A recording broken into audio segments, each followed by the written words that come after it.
Madhil ma'am, over to you. We are live now. Thank you. Pranam Guruji. Namaste everyone. Guruji says, heart of Itihaas looks at the eternal aspect of consciousness in each and every mundane event it describes, while history doesn't budge from the mundane aspect of an event, even if it is of eternal importance. With that profound quote, Darpan Foundation welcomes you to Upanishad with Guruji Shri Nandkishore Tiwari, propounder, Sahaj Smriti Yoga, and Shri Nilesh Oak, author and researcher. Guruji established Universal Forum for Human Dignity in the year 2002 and founded Darpan Sahaj Smriti Yoga Ashram at Urigam in 2018. Under Guruji's guidance, Darpan Foundation is consistently working in areas of sustainable living, education, conservation of nature, health, sanitation, and enabling senior citizens to meaningfully contribute to society. Through the various social transformation projects, we have touched more than 5,350 students, 26 schools, and 42 villages. While India is battling a fierce second wave of COVID, Darpan Foundation has expeditiously stepped in to combat the unprecedented health crisis. Through our COVID management initiatives, we are equipping the primary health centers and triad centers in both rural and urban areas with oxygen concentrators, personal protective equipment, and other medical supplies. To ensure the safety, health, and well-being of our frontline medical staff, we are providing home-cooked nutritious meals and conducting meditation cum relaxation sessions at the health centers on a daily basis. Guruji Shri Nandkishore Tiwari propounded Sahaj Smriti Yoga system of self-realization along with Sahaj Smriti Kriya, an absolute, spontaneous method to explore unexplored dimensions of one's existence. This is a path easy to follow along with the busy family life. Our host, Sri Nilesh Oak, is an author, speaker, corporate consultant, and researcher. He researches in astronomy, archaeology, anthropology, quantum mechanics, economics, ancient narratives, and philosophy. He is also adjunct faculty at the Institute of Advanced Sciences, Dartmouth, Massachusetts, USA. Sri Nilesh Oak is one of the most scientific Indologists of our times, and he writes extensively on ancient Indian history. He has authored several books like When Did Mahabharat War Happen?, The Mystery of Arundhati, and has made revolutionary contributions to the dating of Rig Veda, Ramayana, and Mahabharata. Sri Nilesh Oak helps individuals become aware of the deep wisdom and antiquity of Indian civilization so that they truly comprehend and value the grand narrative of this civilization. Today, we are so very honored to have Sri Nilesh Oak with us and extend a warm welcome to him. The word Upanishad is made up of two words, Upa and Nishad, meaning sitting beside. Traditionally, seekers looking for knowledge would sit beside Guru and ask their questions. And that is the very essence of our Upanishads. Maximum seekers, maximum seeking is our motto. The Upanishad conversations bring in remembrance of our glorious tradition and keeps alive the spirit of seeking. It is only through asking real questions that we arrive at the truth. So let us strengthen this tradition of seeking, of asking questions. Audience, do make the most of this precious opportunity and have your questions answered by a living Guru. Do post your questions in the chat box on Zoom or YouTube, and Guruji will address as many as time permits. We are sharing the links to our Facebook and YouTube page. Do visit our page, have a look at our initiatives, and don't forget to like, share, and subscribe. The recording of this Upanishad will be made available there.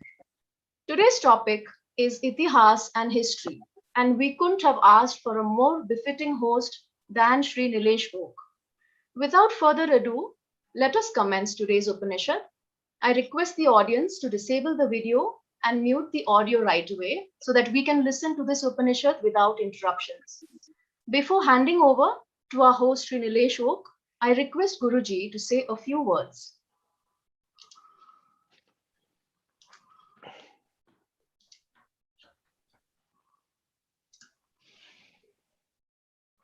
Ihaikastham jagatkritsnam Pashad sacharacharam Mandehe gunakesha Yachayat drishtumekchashi Natume shakyashe drishtum Anenaiva swachakshusah Divyam dadami te drishtum Pashya me yogameshwaram Divyam dadami te chakshu Pashya me yogameshwaram.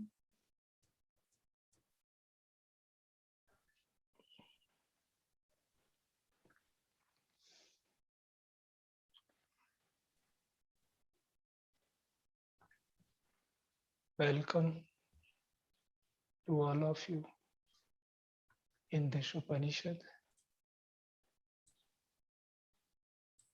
I am very happy today that Nilesh ji is with us. I have been following his work, and this stream in which he is working is most needed today to bridge the gap, to bridge this distance which exists in minds as East and West. Because in reality, no such thing exists.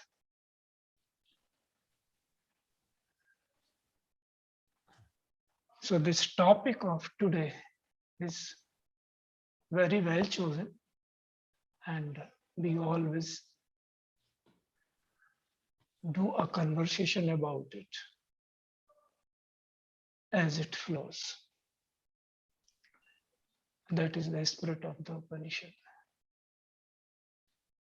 With these words, I hand it over to Marlin. Thank you, Guruji. Over to Shri Nilesh Oak. Thank you, Marlinji, and thank you, Guruji. Thanks to Darpan Foundation for inviting me to this session of Upanishad. And as Guruji said, the entire knowledge tradition of India, and this could be true for rest of the world, although some formats may change, it is always through a dialogue. It is always through seeking. And once you get the information, you meditating on it, doing the vislation, doing the translation, and deriving the meaning for us. So thank you again, everyone, for inviting me, the Darpan Foundation, Guruji, Marlinji.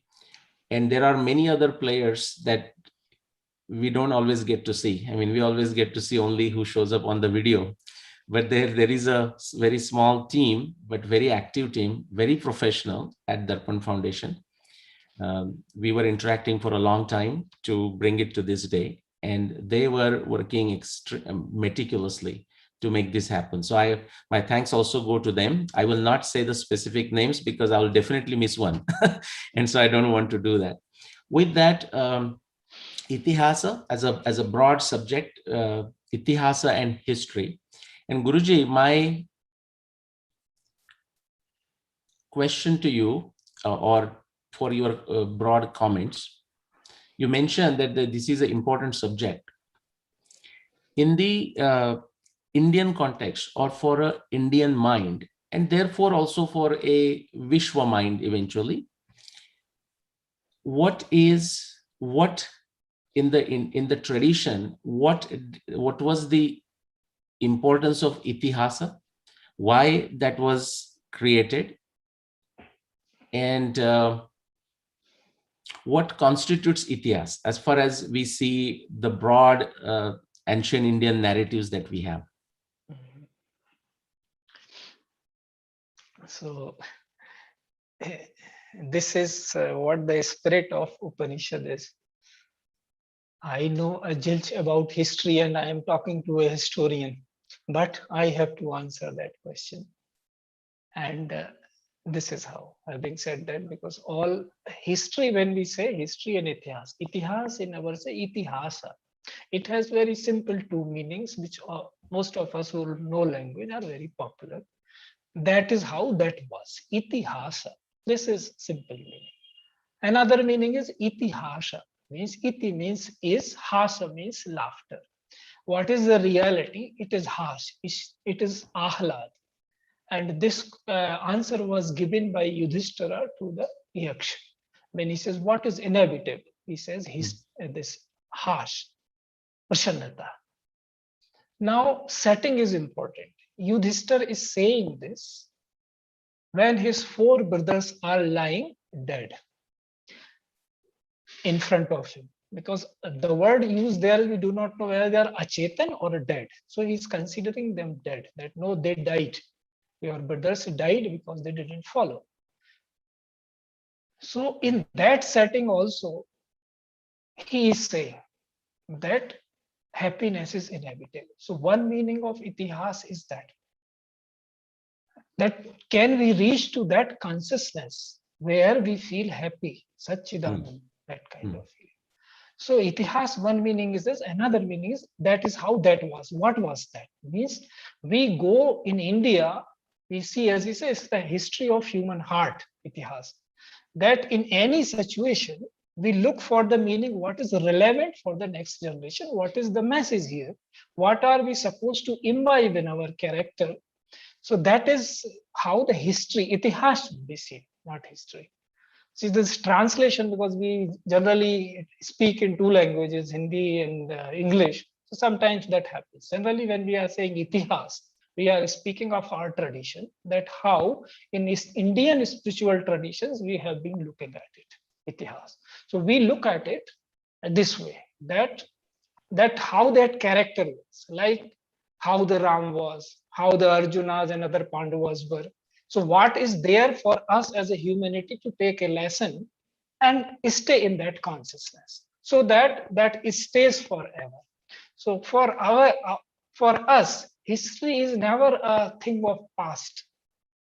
Our Itihaas is always present in the form of consciousness, because we are saying that it was relevant only that time, then why then it becomes history. And that is the difference between history. They go for events. Historical, that mind is trained in such a way what event happened. Even if you look at religions also, if you remove birth of Christ from Christianity, it falls to zero. If you remove birth of Muhammad from Islam, there is no Islam. But here, characters, avatars keep coming, but what is that always stays. So we are not event specific. That is the difference between Itihaas and history.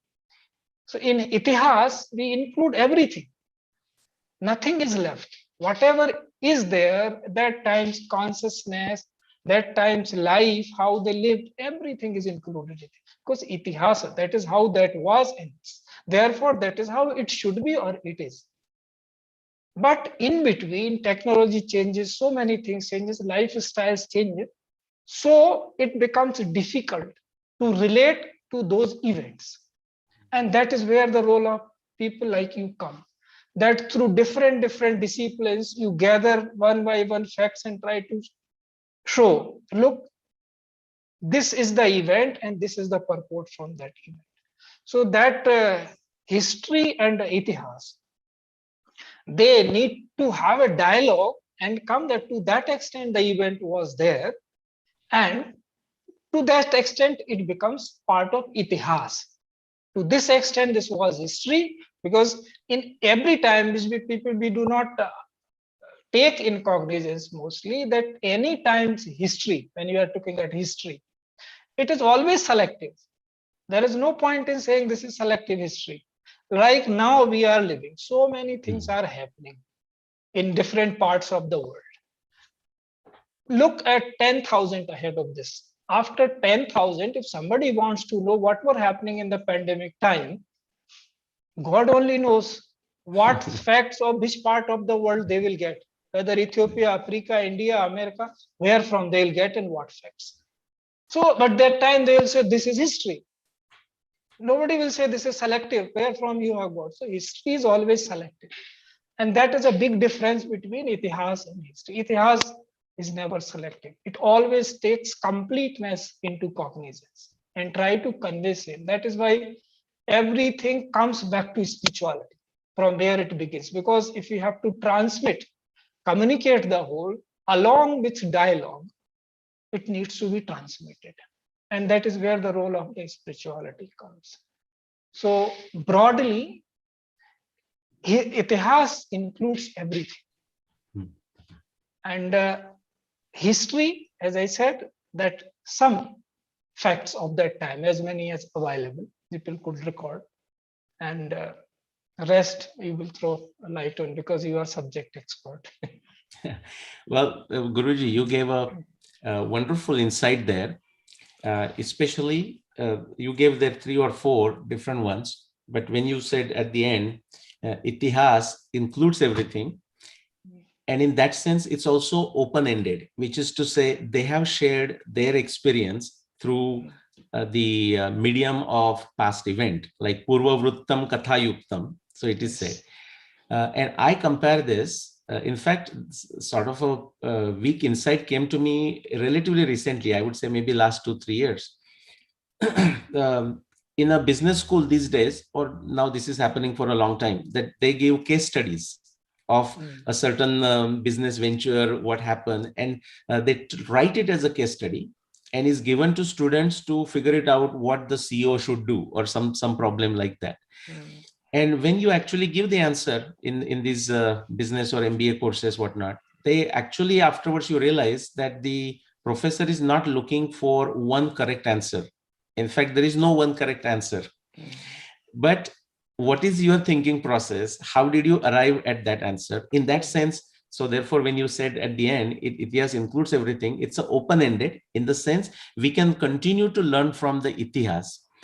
Against that, the history, the way you mentioned beautifully, the history, so history-centric, let's say civilizations or religions, it's a close-ended because you take that same story and try to analyze it, which is good, but it's not open-ended. It may not be meaningfully used for our times, that something happened 2000 years ago. Not so with the Itihaas, and we can use that. Question related to this. So Itihaas is, you said everything, and I agree. But within the Indian tradition, Itihaas is considered one genre. For example, typically when you say Itihaas, they will look at Ramayana and Mahabharata. And you said beautifully that what will be taught as a Itihaas, we don't know. I mean, history, we don't know, you said. Itihaas completes everything. But we can extend that thinking even to Ramayana, Mahabharata, which is to say, what we know about Ramayana or Mahabharata is what is documented by great Rishi like Valmiki or Vasudev. And therefore, then they created Uttarakanda, which is appendix to Valmiki Ramayana, or Harivamsha to Mahabharata. And still there is a lot more, as you said, that would have happened and it's just not documented. But my question was, so Itihaas usually is referred to like a, say, Ramayana, Mahabharata, and then we have a Purana. Sometimes they can be also treated as Itihasa. And then we have a Shruti, Smriti, and various sutras, Srauta Sutra, Manusmriti. Where does, if someone has to put this together and try to understand each other's relative space, what would you say, Guruji, as it relates to our entire Indian narratives, because they are so huge and they become confusing to the student of Indian narratives? So when it comes to Itihas, generally human mind is like that it likes stories, remembering stories. It learns through stories very easily. It is the way human mind is. It likes, if you want to give some knowledge to children or something you want to teach, if you teach them through story, they easily imbibe it because everything is there, emotion is there, ingenuity is there, events are there, description if can be very good, then they learn easily. So same thing applies when it comes to it. So we can begin with Ramayana and Mahabharata, and then slowly on the process we get trained to look deeper. So even if they begin, we put them through this as a history, but gradually they will learn that it is not history, it is Itihaas. So through stories, they may begin as history, because in the beginning only, if you throw everything, then it becomes difficult. So slowly, okay, learn this story, learn it as a history, and then gradually when they start asking questions, and that is where the role of the teacher becomes important. They should not give any such answer, which you said very well said, that makes it close-ended, because it is not. You say, I know this much. I have discovered this much, rest is up to you. So with new discoveries, new kind of facts, new insights, somebody pushes a little more back. Like today only somebody was telling me, and that in KSRI, Chennai, Kameshwari ji, she has come out with a book which pushes our history 3 lakh years behind. And that she has done through Puranas and all, that this is how. So how much you can push? Because here we say that avatars are not once. How can you play with somebody's astha, shraddha? And more you go into it, you realize the truth of it. So first thing should be that how many, this I gave, that how many times these avatars incarnation have happened. So your or my knowledge may be limited, but what gives us the right to close it? No, this is like this. It is not like this. This way we should be very wary of this thing. And this comes through our parampara. If the knowledge of the parampara somehow comes, and then we start moving in that direction and figuring out its truth. Because truth has been given the most prominent value in the Sanatan Parampara. This is Satya Sanatan, we say.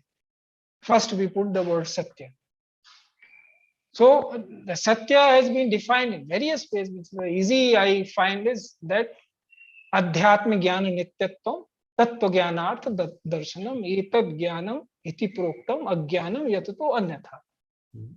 Yem yat pravakshami yad gyatva amritam ashmite. Anadimat param brahma na satna saduchyate. Now the third line is important. I just spoke this just to bring your notice to the third line. That by knowing which gyam yat amritam ashmite, स्वाद मिला आपको अमृत का कि नहीं, आपने अमृत तो अनुभव किया कि आप अमर हो, उस अवस्था तक आपको पहुंचना, तब आप इतिहास के विद्यार्थी हो सकते हो, नहीं तो हिस्ट्री के ही बने। तो क्योंकि उसके पहले हमारा ज्ञान ही शुरू नहीं होता। जब तक हम आपको अमृत की अनुभूति नहीं हो जाती, तब तक हमें तमाम तरह के fear of death, fear of this and that, you can't be focused. So first introduction is, even if you introduce Ramayana and Mahabharata, then when they start asking questions, then slowly, gradually give them the rope. So they move into the right direction and start discovering on their own.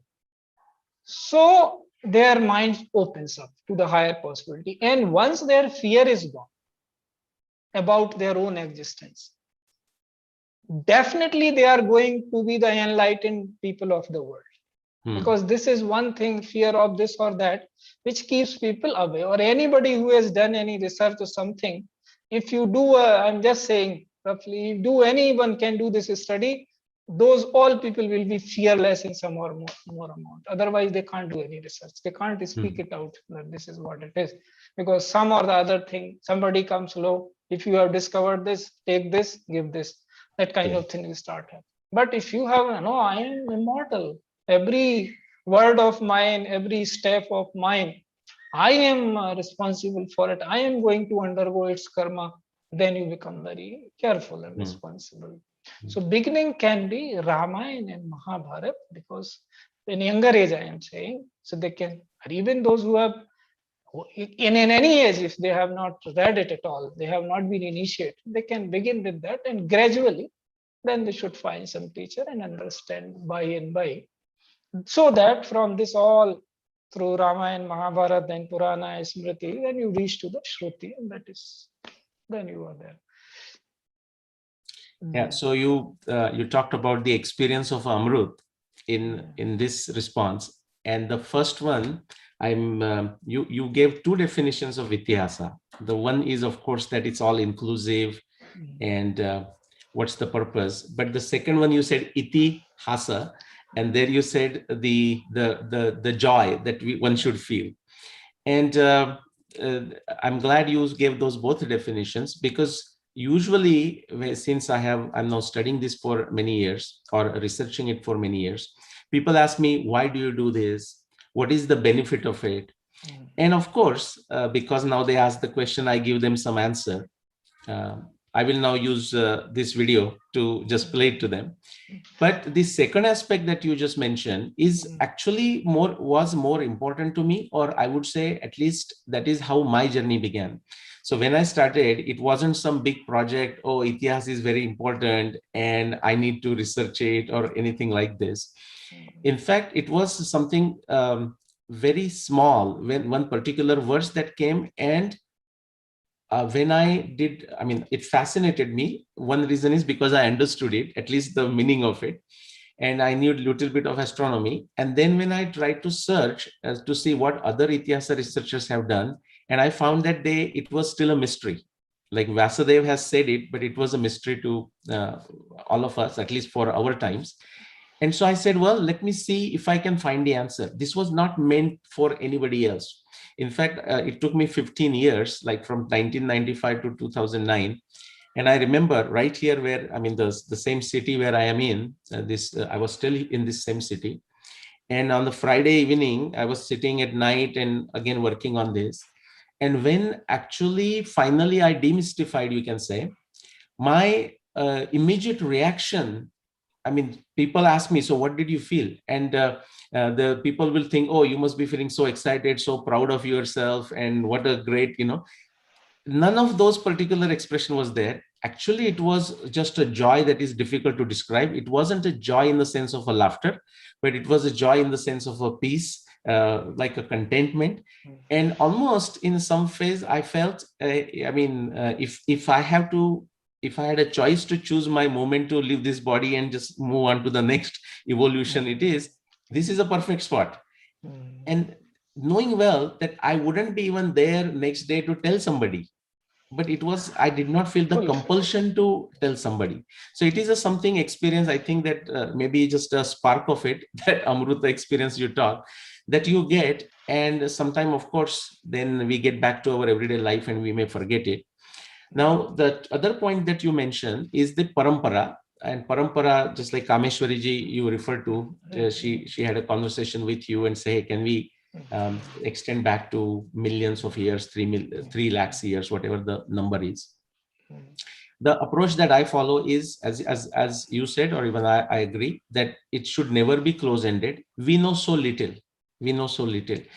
And so we should be always open to those things. Having said that, I also follow the approach, which is like Nyaya Darshan says, pramana taschartha pratipatte.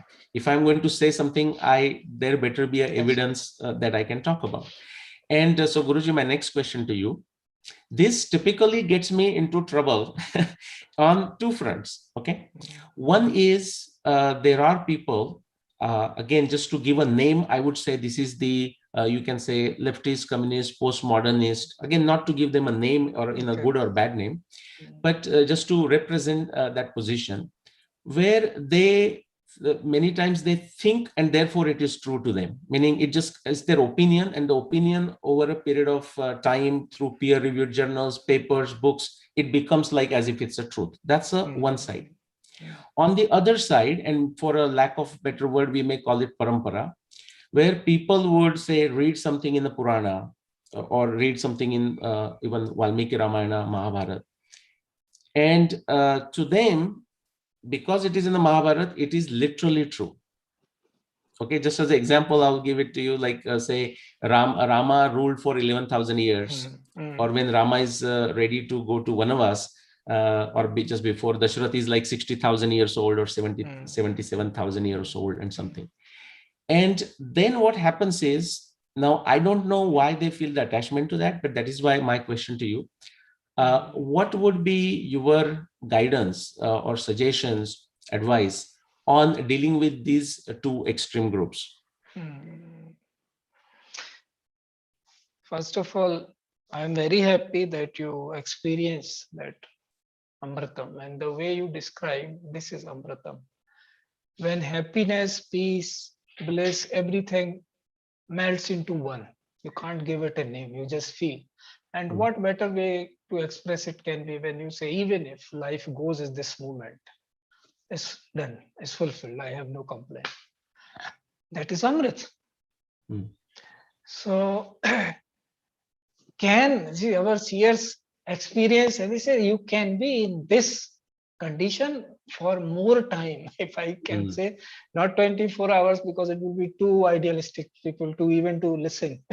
It's possible though, and many are living, still living in this time and this space. But you see, saints we do not meet just like that. We have some fortune, then only we meet such people. So even if for some time they can be. So what are we looking for? What are your goals? Even if you look at United Nations goal, what are they? They are all saying that can you live? Now it has become well-being, happiness, and all. Slowly, roundabout way, you have to come back to the human being. And that is what we said after having said everything. Then he said, that is what, you know that story, most of us might be knowing, definitely you, so I don't want to repeat that that Alexander meets a saint, and he said, that's what I am doing here, enjoying myself. So that way, means after having done, you will do this, you will do this. So if that is the goal of life, that here means we say this and that. In this, which means the mundane life, we never neglect this life. This is very big dogma people are creating, those who are doing it, that we are paralaukic only. No, we are very much ihlaukic. We say with quite the contrary, that the beauty is when while you are living here, you get liberated. You get that while you are this. That is our goal. I say Jivan Mukt, we have a verse. Lahai char phala achat tanu sadhu samaj prayag. That is how the saint poet Tulsidas describes it. That while you are living here, you get all the four. Achatatan, when your body is there, not after death. So having said that, so that's very beautifully you described that thing. I'm happy. Now coming back to why these things are happening, that people are taking literally things here and how to deal with it. Anybody who is reading, has done something, if they have become open, that's why I said Amrit. Until you taste the Amrit, you will be limited. That is the problem. Now we cannot point finger to people. And those who are in an intellectual discourse, they say, oh, see, why are you saying such things? So we have to be in our maryada, especially after having this responsibility. So they have to attain to that Amrita movement, then they will not be seeing this way. Because even while we are talking, at least in 3 levels we travel, not one. Every moment we are saying something, you are experiencing something somewhere else, your Chetana is consciousness you are trying to reach.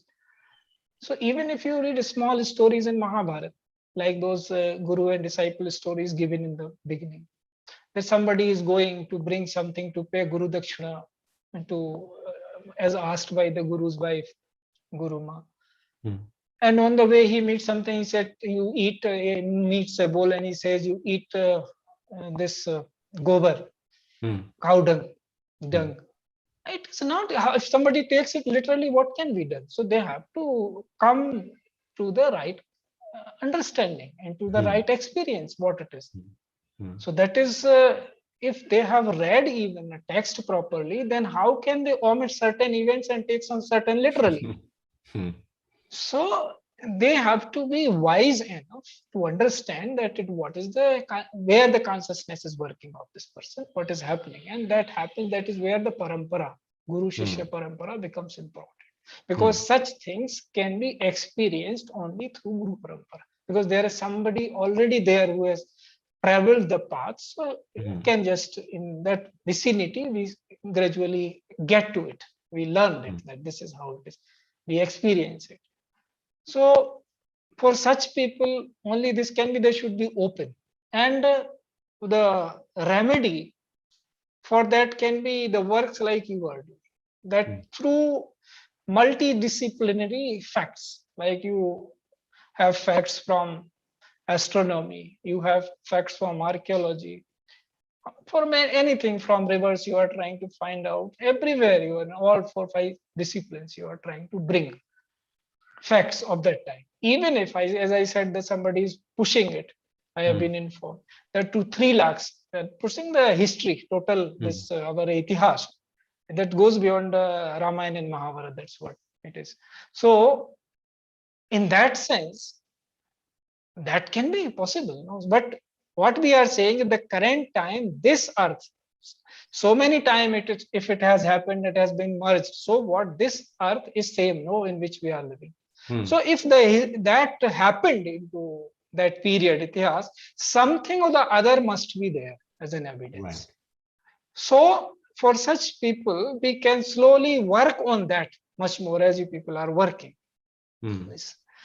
That bring evidences from different disciplines, and then say this appears to be of this period. So locating that period somehow, and then slowly people, that sense comes, because something written somewhere can be an opening thing, but it is not end. No, this is, and so they have to read carefully that it is not literal meaning all the time of something.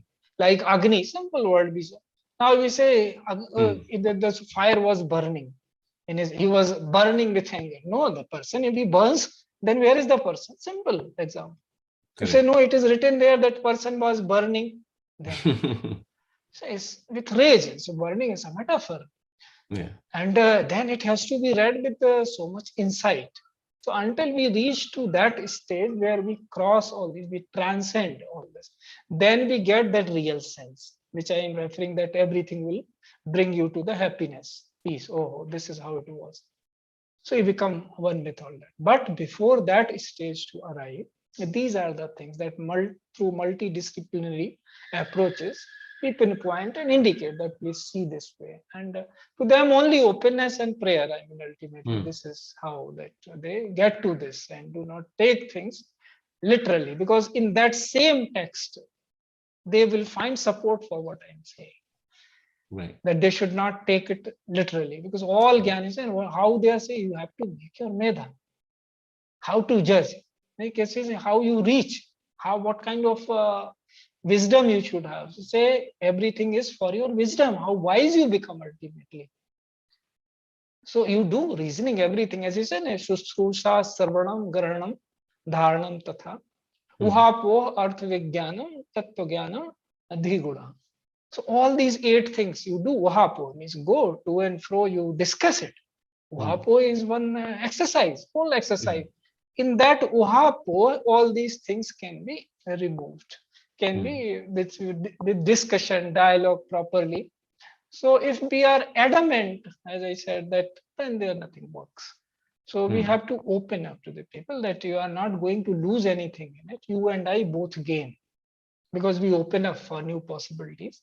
And that is how the knowledge goes forward. So this can be the beginning, that they open up, and supported by multidisciplinary approaches, so that they somehow they feel that, okay, this at least I should pay heed to it that way. So beautifully you brought up this point. If I have to summarize it for my selfish interest, I would say, it's anytime you come across something which stuns you, or you are startled, or doesn't make sense, or how can I make sense of this, what I'm reading with rest of the thing. And many people don't read the rest of the thing. That is a problem sometimes. But what you are saying is this becomes a opportunity to explore further. And it could be in a different dimension. Just like you said, your discussion with Kameshwariji, 3 million years or whatever it is. It becomes an exploration opportunity. Like one of my, just to share an experience, one of my co-researcher, very close in the sense like now there is a small group. Again, this is a very randomly organized group. I mean, it's not organized really. I mean, one of them is a 23-year-old young guy in Bangalore area, who also works with us. And he has made some very original contributions, frankly, in a very short span of time, possibly less than a year and a half. I mean, something that possibly I struggled for 15 years. The new generation is a brighter one, But my other co-researcher I wanted to mention in the context of this, your conversation with Kameshwariji, that looking at the Rigveda, and to us also it surprises, by the way. We are also surprised when we see this, like getting stunned with the 11,000 years and something like this. But now I would not say we are very confident, because the time has to go and the evidence has to come up. At least that's the approach we are taking for a specific reason. We have gone in terms of tracing. So I will mention the name of my co-researcher, Mrs. Rupa Bhatiji. She's based in Gujarat area. She's an architect by profession. And some of the work that we do together, and even she does it alone, just taking the Agastya Rishi as a reference, right from the Vedas to Puranas to Itihasa and everything. That is taking us, has taken her directionally to, and the Rigveda, close to 220,000 years in antiquity. 220. And that's, again, as you said, we are not limiting it. We are not saying that's the end of it, but something like this. Now, my next question, Guruji, the specific approach that I used, I don't think I used it consciously when I started working on this. So sometimes you do it, what they call unconsciously competent. You are not aware what you are doing, but you're apparently following something. And so then I realized, I mean, of course, I'm a student of science engineering. So I realized, oh, that's what I'm following. The way I was doing using Tarka Shastra or Tantra Yukti. You said in some other lecture that I was listening to, I loved that. You said yoga is important, but the prayog is also more important in some place. And so that to do a prayog, we need a Tantra Yukti. So we read something like Tattvajnan humne padh liya. Now, how we turn it into a practical thing, that's when we need a Tantra Yukti. And so what I found is I'm using, say, the basic tenets of modern science. Then as I started reading more and more for one thing to another, then that brought me to our Darshan Shastra.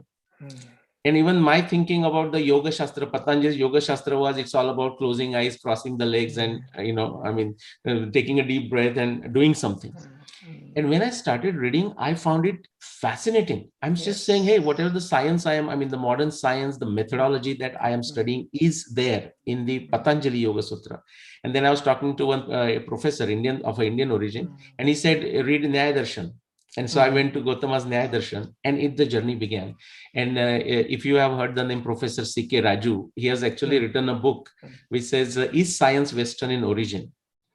So a couple of comments in the question. So I feel, and I would like to get your comments, that we have to, as a Vishwa Manush, we have to also, we have to recognize the differences between different cultures, civilizations, religions, whatnot.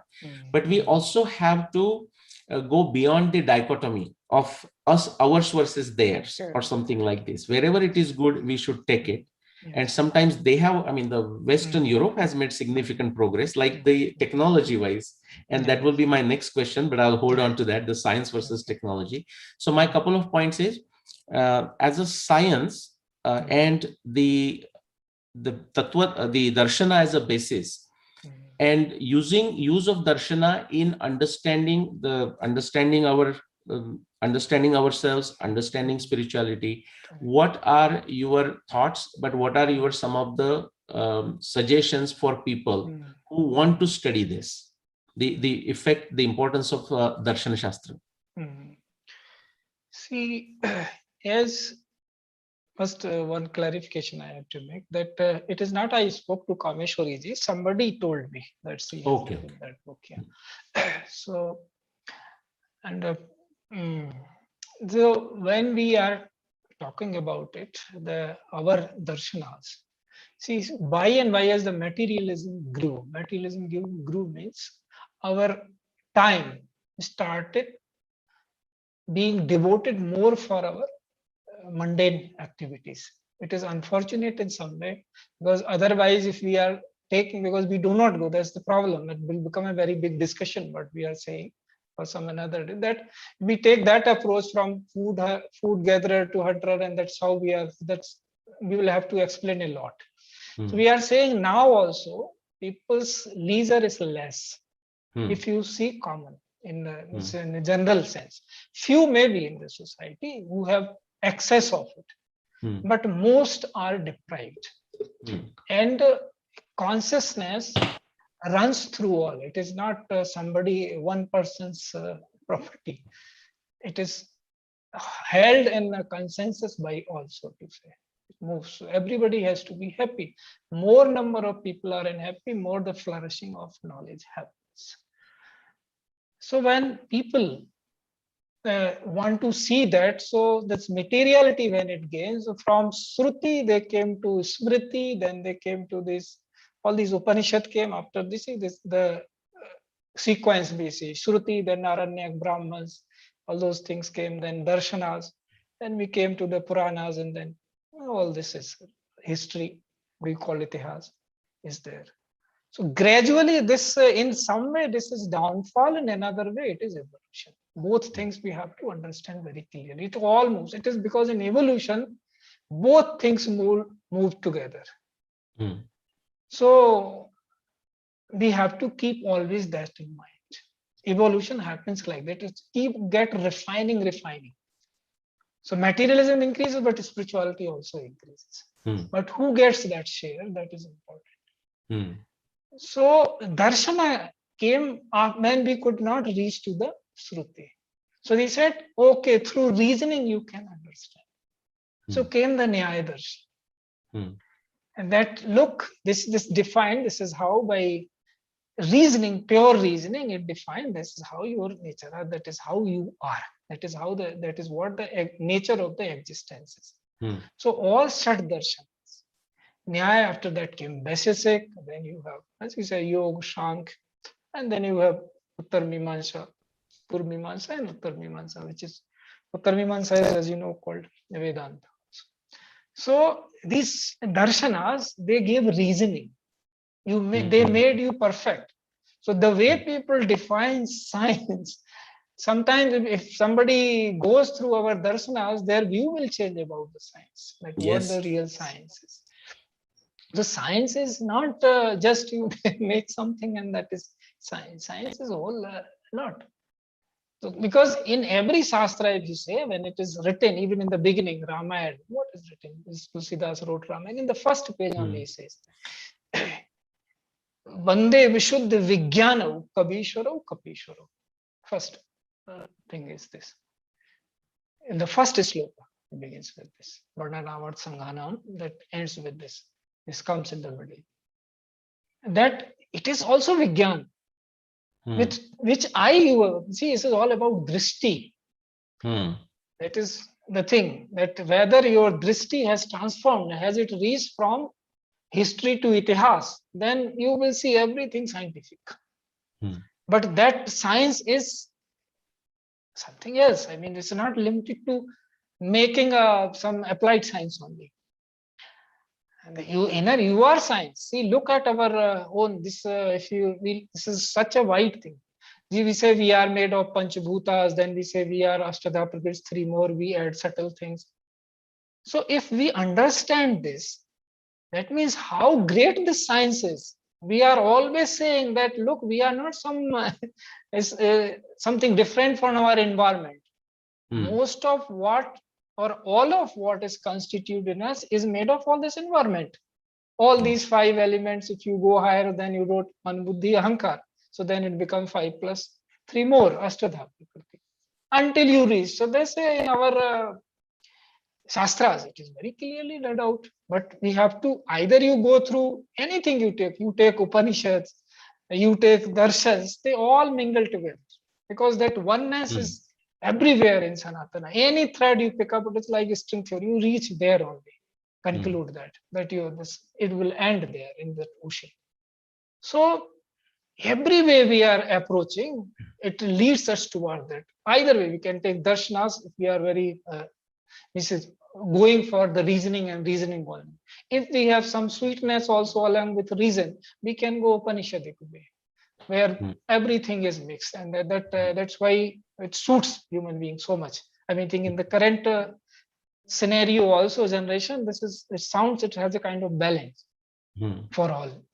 We can go that way also. So all the ways, whether we go through science, then yes, through darshanas, we reach there only to realize that where you understand the limitations of this world and you understand unlimitedness of your own, that how unlimited you are.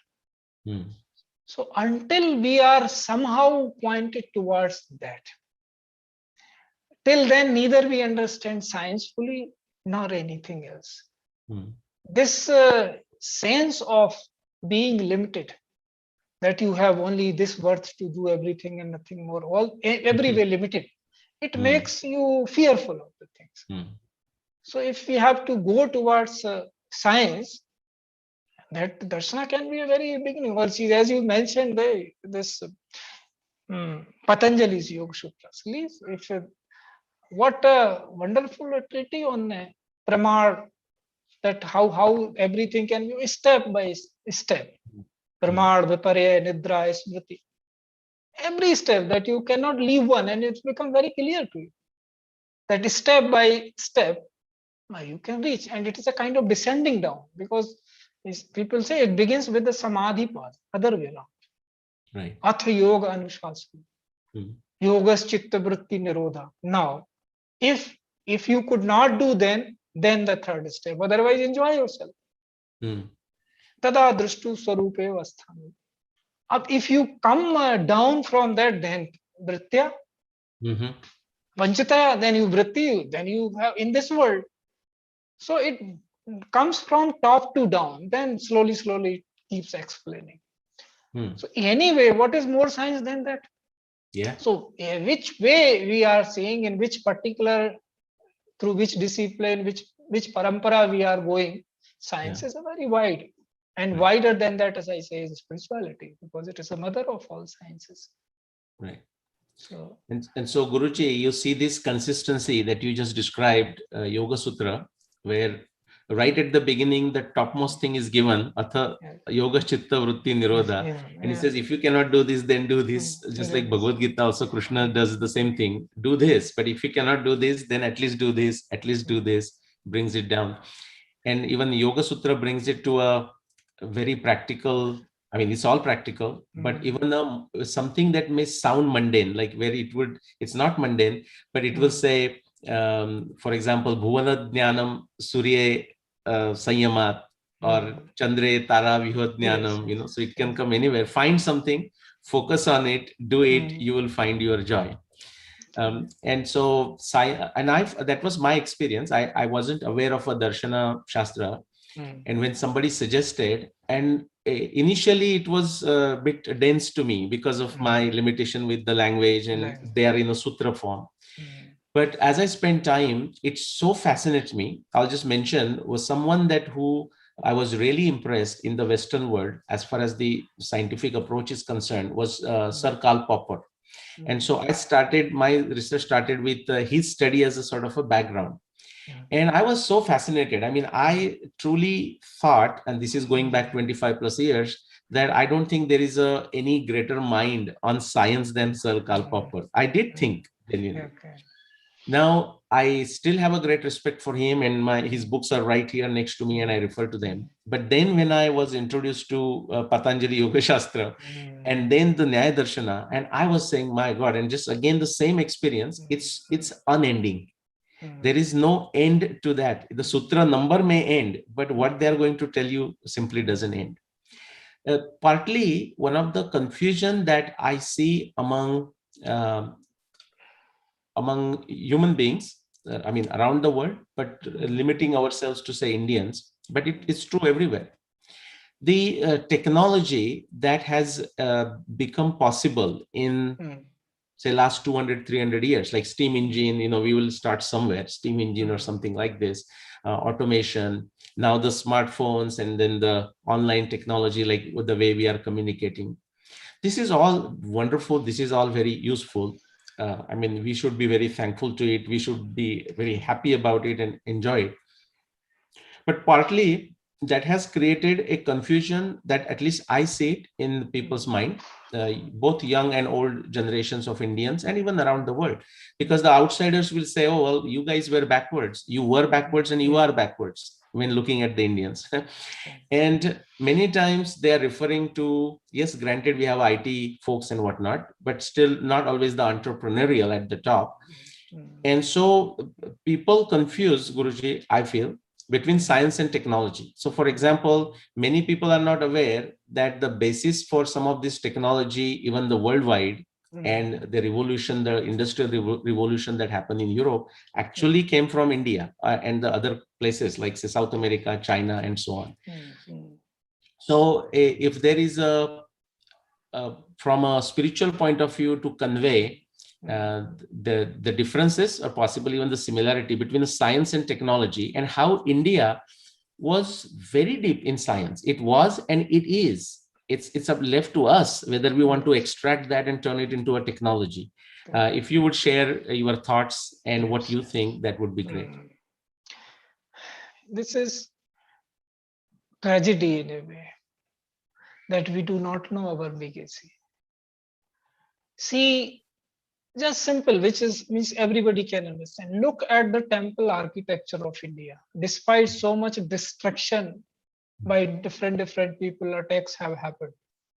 For hundreds and hundreds years, they have been attacked. Still, whatever temples are is still left.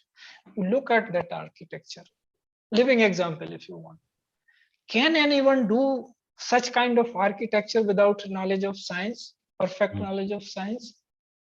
Still people, despite whatever the Western sciences they so-called they have developed, still they cannot do that kind of finer work.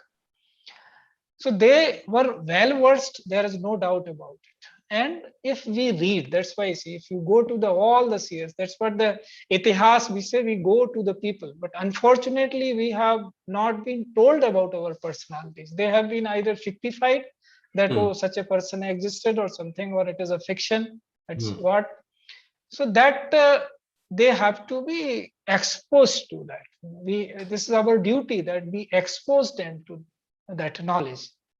See, today only, now Sankaracharya, of Puri Sankaracharya, such a fine mathematical work he has done. So many books have written, but how many people know about it? Not they're seeing this as he is a Sankaracharya of the Mutt, but they are not seeing that how deep his knowledge about the mathematics is. So like that, the tradition goes long back. And all this knowledge which we say science today, be it in mathematics, see, like everybody knows, I said in the beginning that I know zero itself was, it is our gift to the world. Everybody knows about it, but it is hardly talked. In so many algebraic equations, theorems, which were discussed, which were known at our place, but we read that it is Pythagoras or somebody else, and like that, we are never told. So if we ourselves suppress our people, our knowledge, our legacy, then who will bring it forth? Yeah. So science in that way, we have been very rich. Look, kind of jahaz, pani ke jahaz we had. They were not available in the West at that time. So we have done so much work. I mean, you keep going in that if somebody is studying that, and then you keep finding one by one, then there's no end to it. So if we are not lacking in that, we are lacking in only bringing it to the fore. And why this is happening? This can be such a big topic, that why, despite now we being independent, why still we are not looking at our own legacy, that how rich? Because as you said, people asked you this question, that what brings it to you? First you said, okay, first it brings happiness to me. Because you can't make others any contribution if you yourself are not happy. Right. So yes, this is the beginning, but now then it becomes your duty to make others happy, to become reason for others happiness, Paramarth.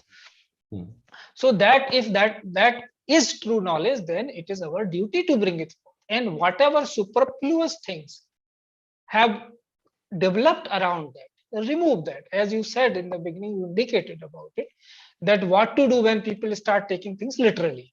So there are so many things, we are not denying that something literature has developed, so much interpolation has happened.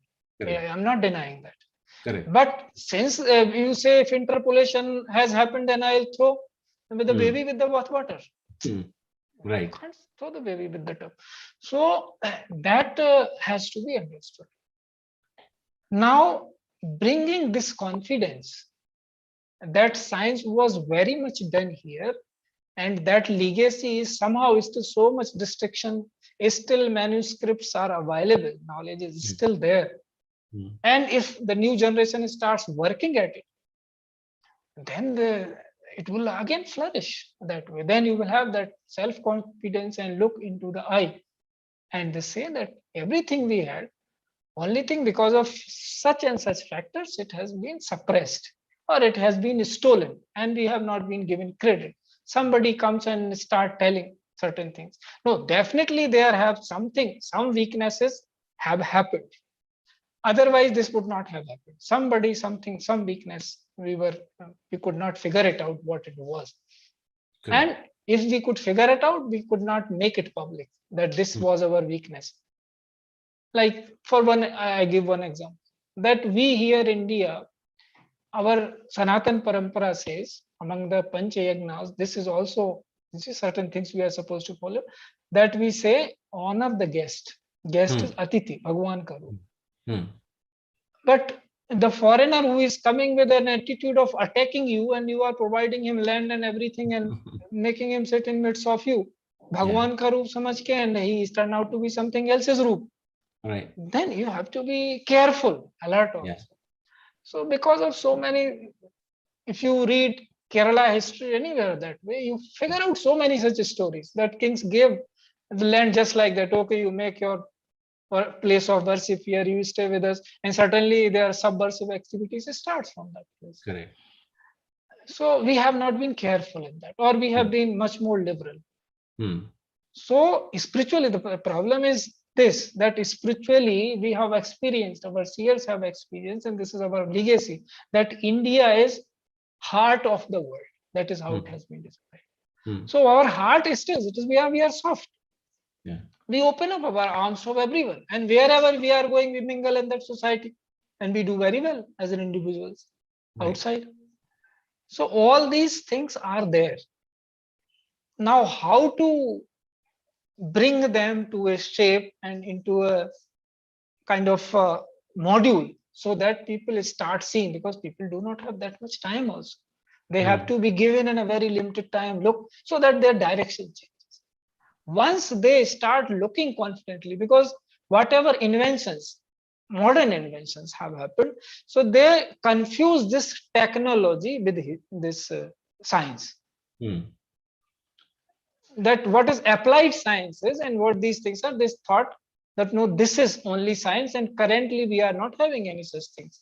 This all through which technology we are talking, means it has not been invented in India, definitely, but Indians are there. They have played their part. So because of that, applied science and science is difference.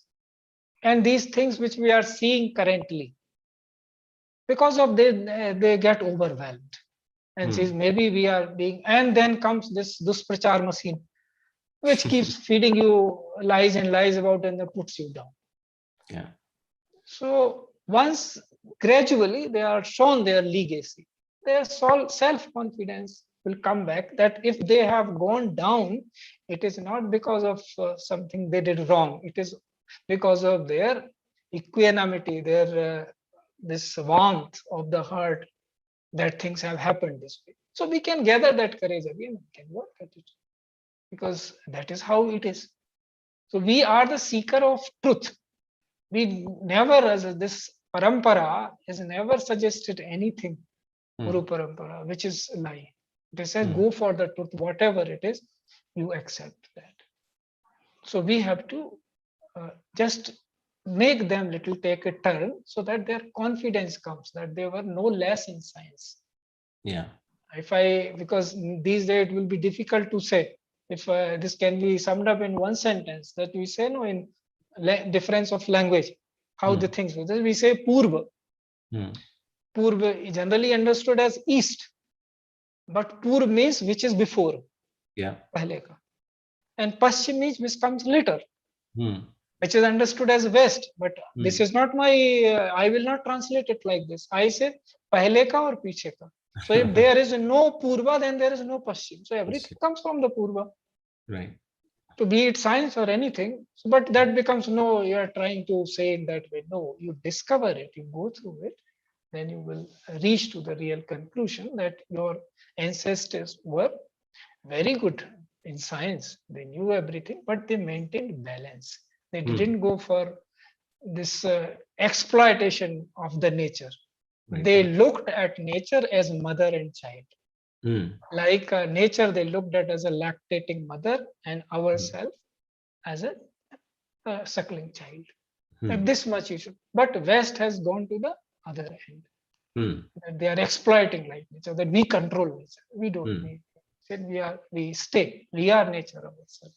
So science, one reason is that also, that we didn't go this crass way to go for the inventions, and whatever the pollution is coming, we will throw it onto the others. That now we used all these motors and machines. Now you don't use third world or whatever you want to call, because these has pollution and all. We were looking for everybody's. If we have something, you have the right to have the same thing. So we didn't go. So many things are there which made us to come to this path. Now we can again, as we say, no, Itihaas. It begins with zero. When you have that, no, I don't know anything, then you are initiated to knowing everything. So yes, in science also, we were very rich and all things is there. Only this direction needs to be changed, I think. Yeah. Okay, very good. Thank you. And so Guruji, what I say is, I keep on telling people we have to own that science. We were pioneers in science and technology, like you mentioned, the temple architecture, and that just as an illustration. And now you also mentioned, which we should add, which is we shouldn't be too liberal, but we should also own the word liberal back to us and not someone who are extremely fascist and dogmatist and they call themselves liberal. We should own that word, because we were too liberal in a way. So with that, I don't know how the process works, but Marlinji, I mean, if we can get into any questions, answers from the audience, we can go there. Nilesh ji. We will now get into the question answer from the audience. Now we have received many questions, and we will take up as many as possible. In case we are unable to address all, we request your kind understanding. So here is the first question. This is for Guruji. Why should one know history? Is it really important to know the past? So it is about history, the question is. It is not about Itihaas.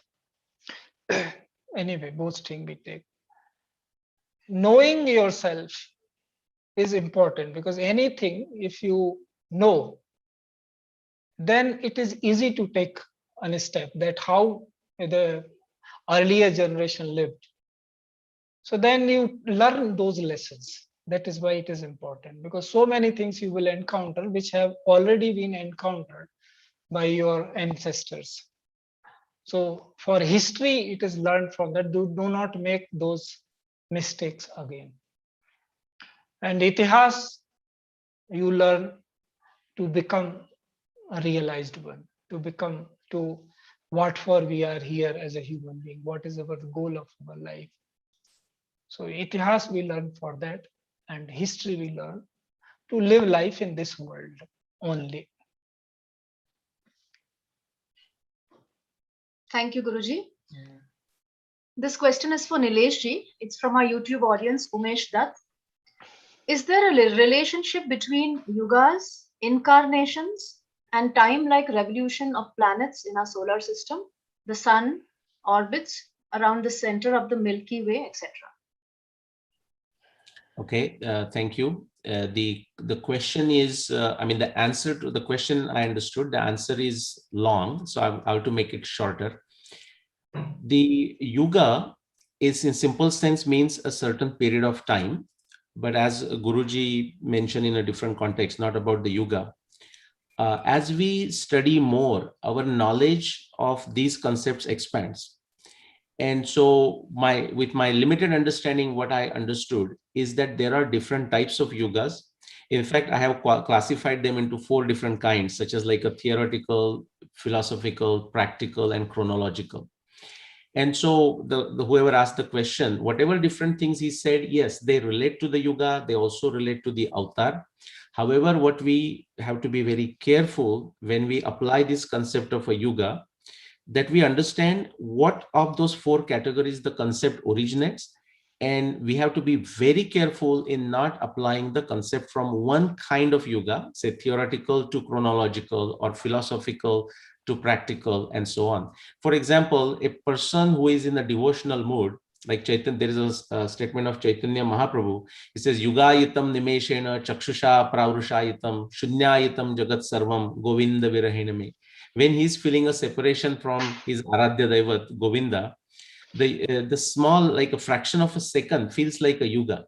That is an emotional experience. That is not to be confused with a chronological.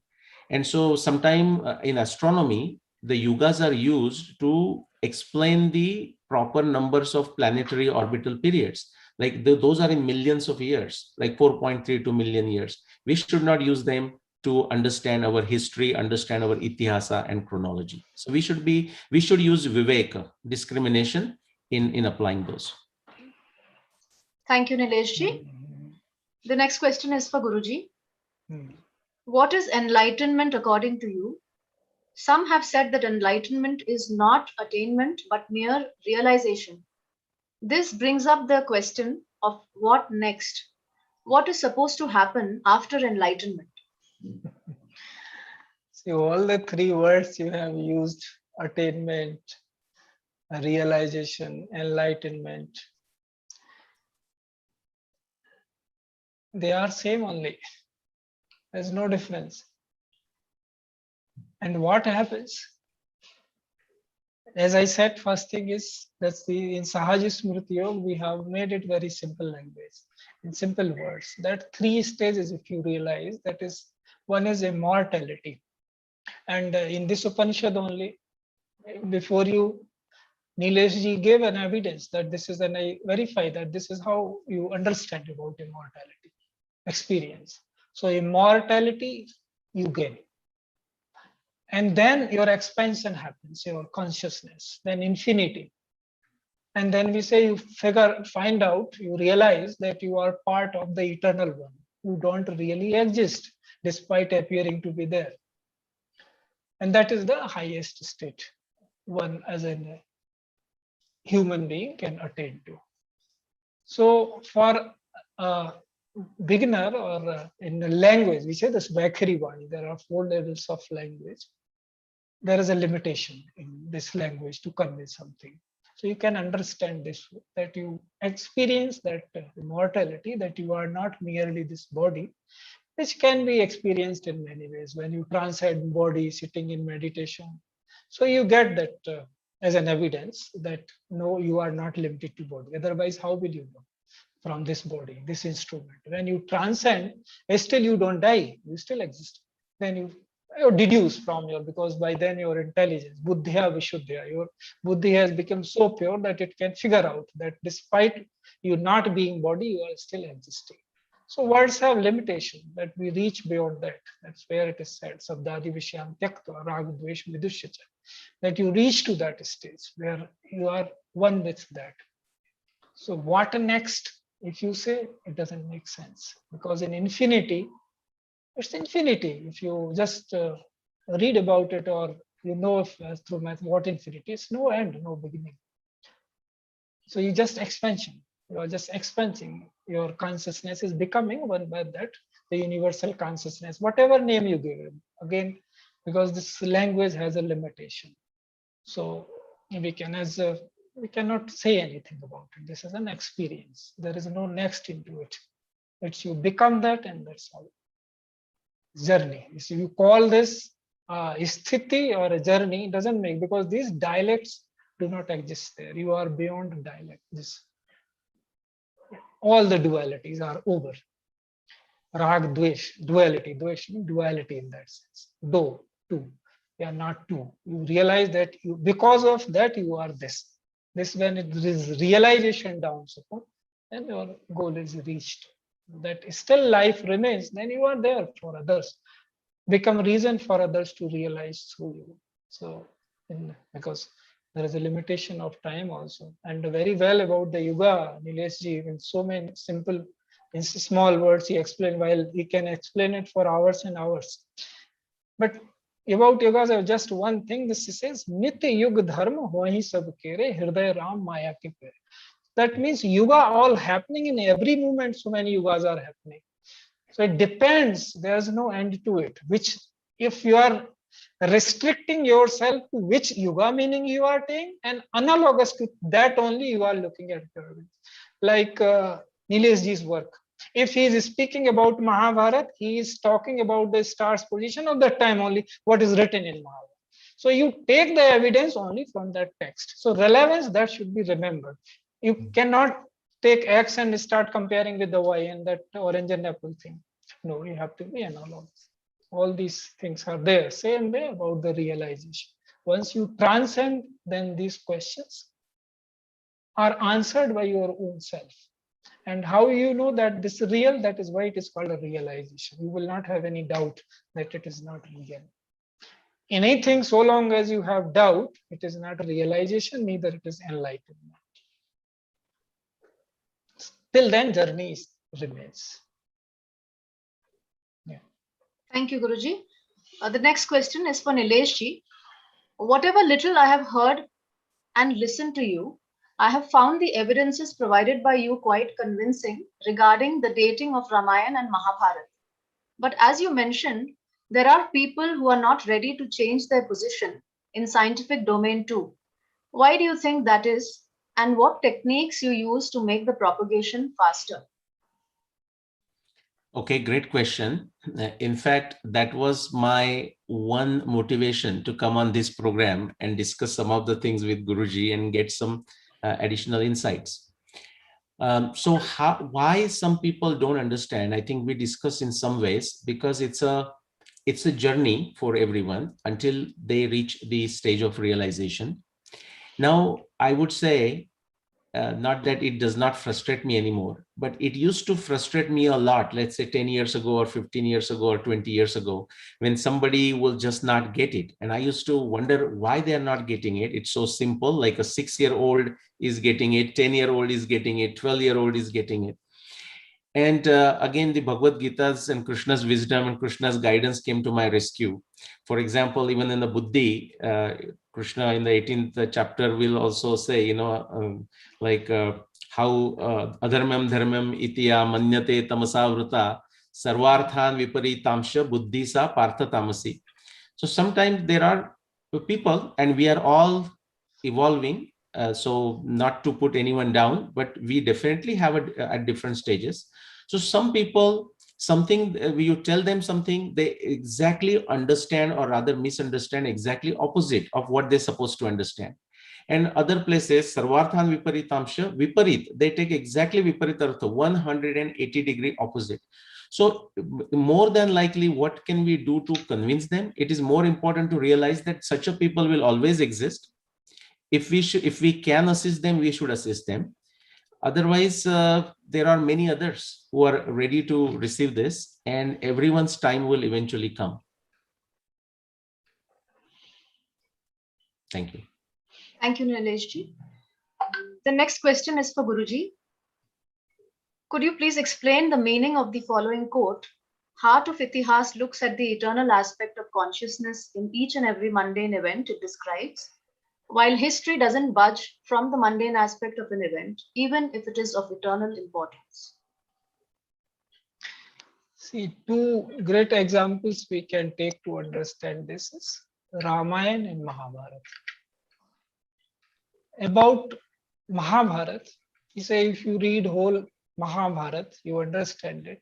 So what comes to you? That hurting somebody else, parpida, is the sin and paramarth is the punya. So we are taking this eternal element from that Itihaas, which is always relative. In no point in time this goes against. Always stays. That is Itihaas. It is always relevant, eternally relevant. In no period of history you can say, no, now this has not become sin and this has not become punya. Pap, punya, it will stay. If you hurt somebody, it is always pap. If you please somebody, try to do something good for others, make somebody, please somebody, it is always punya. So that is eternal aspect of it. That's what it is. Ramayana, if you take, when Lava and Kush described Ramayana before Ram, he say, how is it? He says, it is better than how it happened. Now, this sentence is very cryptic, but this is very real. So if something is happening, some event, to make others understand, if somebody is so well versed that it can make it come alive that way, by reducing certain events, because you can't repeat, whole thing repeating means coming back to, it's a big concept. That means you will never move from 1 second, you will stay always in the moment. Nothing can ever be repeated. And everything gets always repeated. So this is the difference between time and eternity. If you are in eternity, then moment and eternity are the same part of the same coin, two sides. Same. You do nothing can be repeated ever. But in time, everything gets repeated with some modification. So there he is saying again that this is better than how it happened. That means somebody can describe it better. That is how the work of the knowledgeable ones should be, that they can make others understand, comprehend it, so that they can move. This is about Itihaas. And history, even if something is happening of very good import, they say, no, but what was the event? Did this happen or not? What was the result? That is unimportant. No, this event took place. No, there was this kind of dharna, there was this kind of, did this happen? Yes, factually it happened. But what is the purport? Did it harm or did it do good? None of their interest. They are not that, no, what should be taken from it. So this always remains like this. This is the difference between history and Itihaas. Event happened. Like they say, there are so many, I don't want to name. In history, if you read the Mughal history, so many such events where kings were writing purported letters and themselves receiving them. That you see, this one wrote this against me. They only made it right and they only receiving the letter. And they say, did this happen? Some historian notes it. If you read Yadunath Sarkar's history, so many such things you will find there. And so this event happened. So everywhere, but others are saying, no, this didn't happen, they are fighting over that. But Itihaas doesn't fight over that. Itihaas always open-ended, opens up more. Oh, you could discover this much. That means there is much more. Earlier we were thinking this much, this only. Now there is a possibility we can discover more, because Amritasya Putra Vayam. We are not going to anyway die in that sense, which I am referring to. So your journey continues. So Itihaas mein you don't die, in history you die.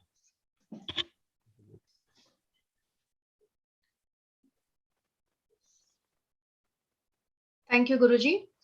Our next question is for Nilesh ji.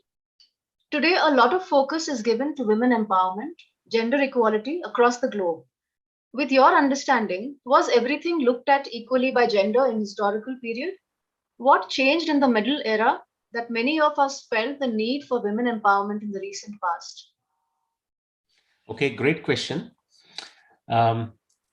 the Indian tradition, or you can say even all the natural traditions, like the humanities evolution, what you find is that there was no emphasis on equality, but on equitability. So just like, for example, in Bhagavad Gita, we hear the statement, which is also now gets twisted and misunderstood. Chaturvarnyam maya srishtam guna karma vibhagasha. Guna karma, based on your inkling and based on your ability. I mean, as simple as that. That was the rule that was also applied to uh, gender. I mean, just because the question is specifically about gender, but it wasn't even limited to gender. It was the thing was applied across the living entities and even non-living entities. Like Guruji mentioned, not the exploitation of the nature. That also includes non-living. So that's what you find, and that you can just peek into through this Itihasa. So Itihasa provides a good mirror for that too.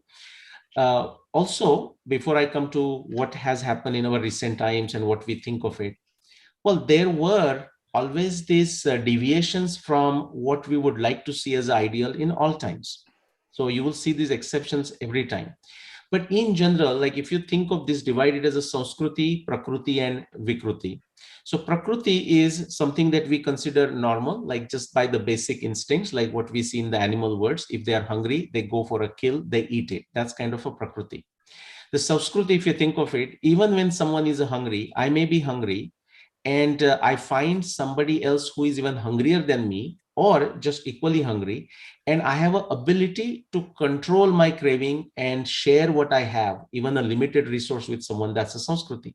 And then also the Vikruti happens, which is originally may have a good Sanskriti or Prakruti platform, but it may get twisted, just like you see in the status of women, for example, across the world, including India. And that we can assign that to Vikruti part, that sometimes that happen. The caste is a Western thing that still happens in the West. I mean, here we have separate universities meant for, I mean, they were there until now.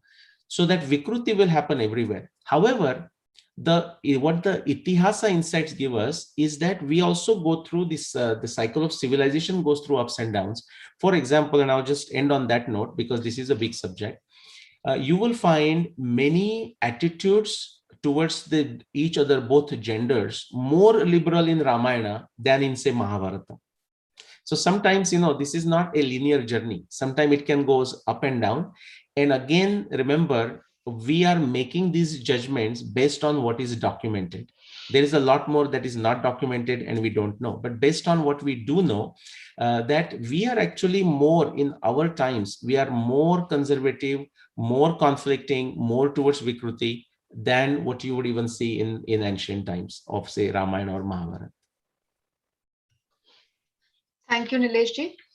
The final question is to Guruji. How can our drishti move from history to Itihas? By initiating ourselves into Itihaas, as I said in the beginning, somewhere in the middle, that by going through Ramayana and Mahabharata, and you can begin from there.